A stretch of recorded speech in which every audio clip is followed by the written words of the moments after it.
punto de vista, la reforma fiscal no es mala. Y desde el momento en el que no es mala, sobre todo para los inversores, porque supone para las empresas por debajo del número 20 en el IBEX, pues mejoras entre el 7 y el 8% del beneficio por acción, lo cual es francamente positivo, ¿no?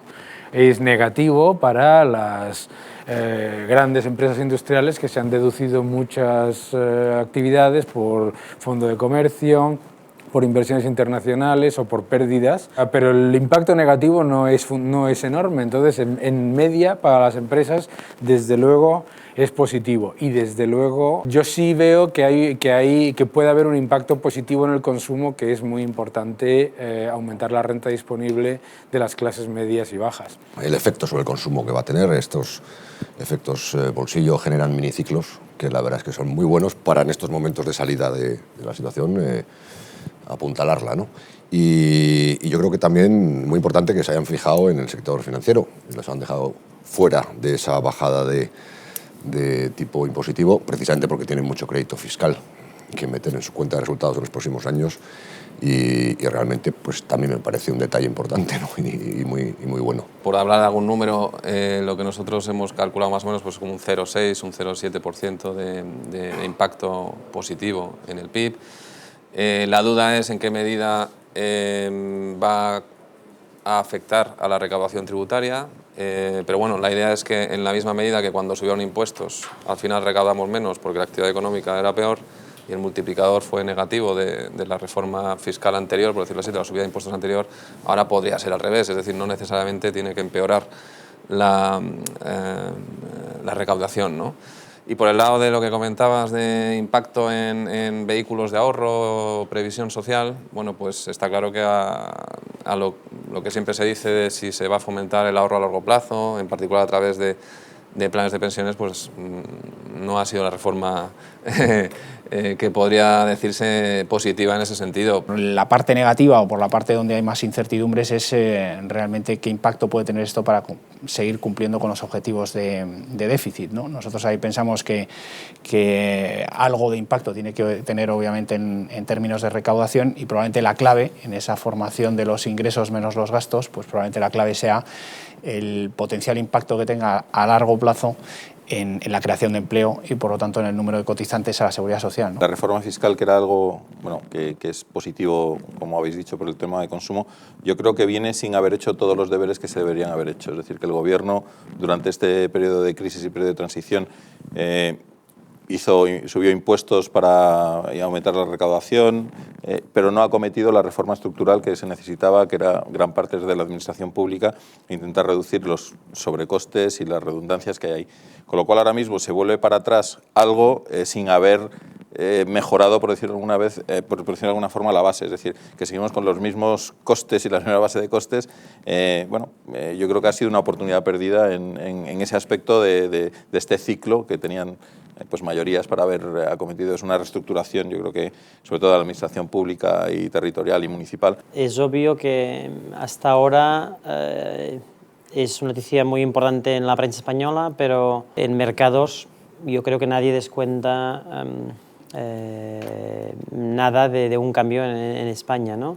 Es cierto que se comenta que a partir de verano, como se acerca pues, la posible fecha del referéndum, va a incidir un poco, pero al final, como los bancos centrales, la política es tan potente y ha absorbido todos los problemas del mundo y los ha apartado, los ha puesto en un lado, entonces el problema catalán-español es uno más, como hay múltiples problemas en el mundo que parece que son muy importantes y que están quedando en el olvido, ¿no? Obviamente los mercados evidentemente no lo descuentan, pero nosotros sí tenemos cierta preocupación, ¿no? Porque la realidad es que no le vemos una salida fácil a ese conflicto y en todo caso si no se produce y realmente pues, no se celebra el referéndum, lo que no cabe ninguna duda es que el mapa político en Cataluña, y ahora con eso entro y lo conecto con el resto de España, pues va a quedar muy complicado, ¿no? La razón por la que no se descuenta es porque se ve como tal desastre para ambas partes que dicen no va a poder ser.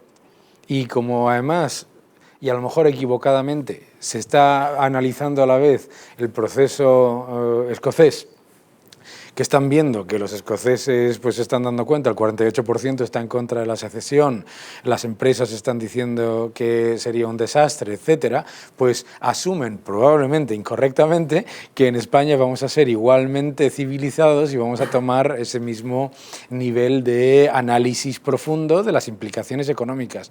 Porque lo que a todo el mundo le sorprende es que aquí todo el mundo habla de independencia, pero no hay un proyecto de independencia. Nadie sabe ni qué fiscalidad, ni qué moneda, ni qué tipo de Estado se está planteando, si se está planteando un Estado que va a pertenecer o no va a pertenecer a la OTAN, muchísimas cosas, ¿no? Entonces, al no plantearse desde una perspectiva nada más que esotérica e ideológica, la gente pues no puede descontar nada. En el proyecto independentista de Escocia entra hasta el detalle de entrada o no entrada en la OTAN, por ejemplo. Lo que hemos visto en las elecciones europeas es algo que, pues que tiene, desde luego, que ser analizado con detalle. Todavía es pronto para extrapolar si eso es lo que se va a producir en unas elecciones generales. Hay mucha gente que interpreta que ha habido un cierto voto de castigo o una cierta señal de que hay que cambiar algunas cosas, pero lo que no cabe ninguna duda es que si después de las elecciones generales en 2015 tenemos una situación de difícil gobernabilidad, la prima de riesgo y la situación de la valoración de los mercados domésticos lo tienen que notar. No es una cuestión de corrupción, no es una cuestión de casta o no casta, porque esto no es anticasta, es pro mi casta, y esto no es una cuestión de grandes cambios ideológicos que están pasando en la sociedad, sino de la perpetuación del modelo de quién es el que me va a dar lo que los otros me prometían y no me dieron. Esa es la diferencia. Bueno, yo creo que hace ya varios, no sé si dos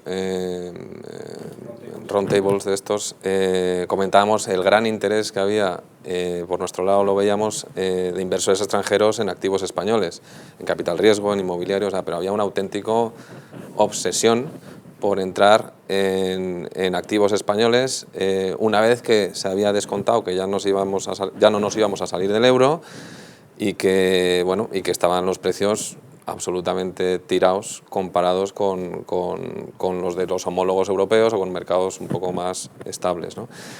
Y ese es el reflejo de lo que ha estado pasando. Y bueno, pues para mí es el reflejo de que España ha vuelto a estar en la agenda de los inversores institucionales, que no estuvo ni en 2011 ni en 2012, ¿no?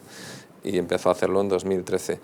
¿Es normal? ¿No es normal? Bueno, pues sí, es normal porque es verdad que hay activos españoles que están, como digo, bastante baratos. Creemos que la decisión de ponerte líquido y contemplar todo el abanico de esa posible iliquidez, creemos que hay otras alternativas más atractivas. Más que hablando de socialismo, lo que es cierto es que hay mucho interés por parte de inversores internacionales en participar del cambio de ciclo teórico, la mejoría del ciclo económico en España, ¿no?